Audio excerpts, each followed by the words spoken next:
The cost is the most important thing. You have to be compliant because it's a certification process that is important. GDPR prosecution is practically next to negligible. It's a totally different story. But how do you take it into account? And which sector is it important? Which sector is it sensitive?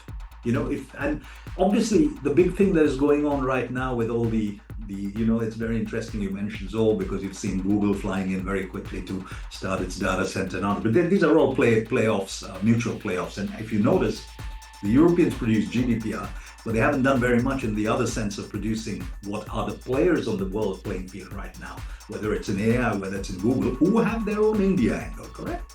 What is important here is on the GDPR side, it's very important to see what are the potential trouble spots by missing compliance.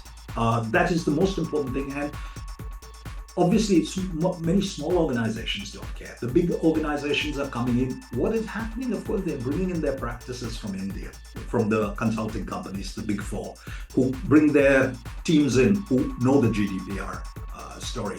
I don't see that ever becoming a problem for the bigger companies. For the smaller companies, yes. For the smaller companies, let's take a good example. I did a very interesting project, and it taught me a lot more than it should have. I did the global clinical trial site selection for a very sensitive psychotropic drug against schizophrenia for Eli Lilly in 45 countries, including India, China, and a lot of Europe. US was the only one out.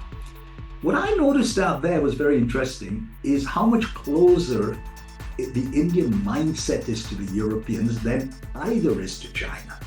But the Europeans prefer China because it's different, because it's easier. They find India as complex as themselves.